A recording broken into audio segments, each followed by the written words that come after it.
What's up mga katubo? Ngayon araw nga pala andito tayo sa Marikina. Another client na naman ang nag-abili sa atin ng unit at nagtiwala sa ating installation.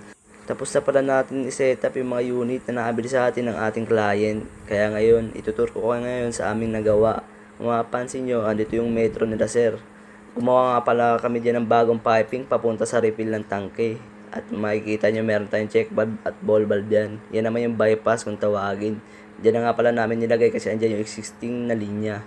Kung mapapansin nyo, meron bakas ng sinsil dyan sa flooring. Nilubog nga pala namin yung mga tubo namin dyan sa labas para hindi expose.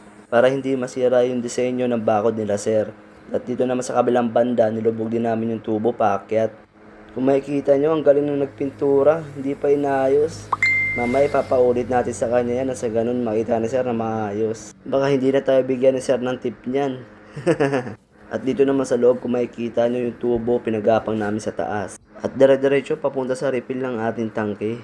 Ang gusto pa nga ni sir ay ilubog sa lupa. Sabi ko ay sir ay naku po, napakalaking trabaho sir, baka hindi kayanin ng budget.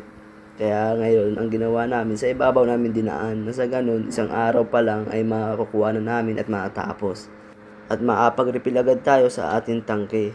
Ito nga pala ang aming electrician na si Tatay Elvis. Si Tatay Elvis nga pala yung naglilinya ng aming electrical at kung saan ilalagay yung NEMA na breaker kung saan kami magtatap ng ating pump. At dito naman ay hinataw na nga namin. Naalala nga pala namin ay Saturday ngayon. Araw nga pala ng sahod at araw nga rin pala ng pag-iinom mamaya. Kaya nagtulong-tulong na kami para matapos agad. Kaya panoorin nyo guys. Let's go!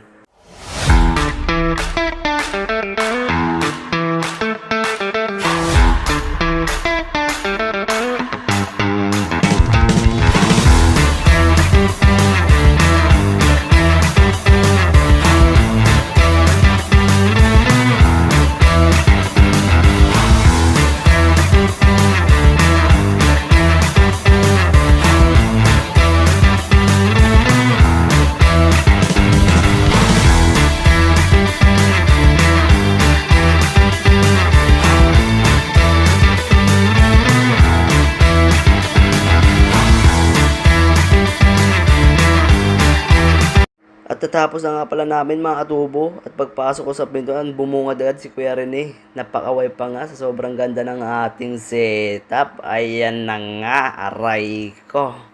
Tignan nyo naman kung gaano napakahusay ng setup na yan. Kung mapapansin nyo sa taas, yung ori sa PVC ng ating electrical papunta sa ating NEMA. Pinapalagyan pa nga ni sir ng silicone bawat gilid niya na sa ganun hindi pasukan ng tubig. At makapansin nyo yung tubo natin dyan na PPR, hindi yung nagre-refill sa ating tangke. Mga pala yung naabil ni sir, 1,000 liters na storage tank at isang setup na 2 HP inverter booster pump. Makikita nyo dito sa loob ng housing yung ating pump. Secure na secure yan at hindi mababasa. Makikita nyo yung ating housing, napaka-solid at may rubber footing na rin yan at base na sa ganun hindi mabasa yung ilalim. Rubber footing nga pala, yan yung nagpoprotekta para hindi mangalawang yung ating base tsaka yung housing. At dito naman makikita natin yung installation ng ating PPR pipe. Yan nga pala yung refill. At dito naman sa ilalim, andito yung ating gate valve. Yan yung main drain ng ating tangke. At andito sa kanan naman yung ating suction. Ang gamit nga pala namin yan, ball valve na may patente. Ditanggal yan, deroscas yan. Para kung ililipat na may-ari, pwede.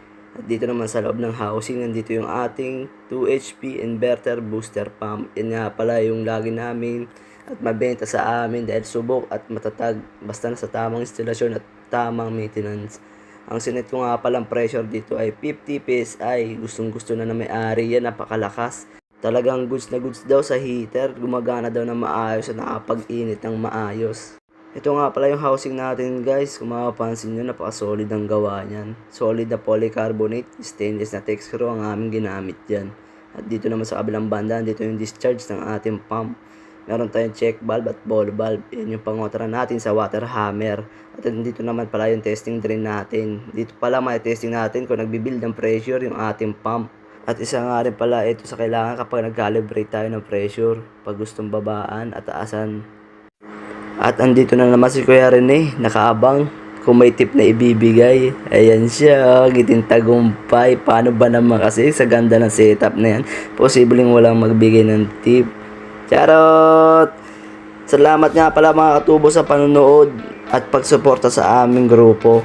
Sa mga gusto nga po pala mag-avail ng ating unit, direct message na po tayo sa ating page na sa ganun po maibigay po natin ang best price. Sa mga gusto naman po magpa-install katulad nito ng mga unit, direct message lang po tayo sa ating page na sa ganun po mabigyan po namin kayo ng aming quotation at optional. Yun lamang po mga atubo, maraming salamat sa panonood at pagsuporta sa amin. More projects to come, let's go!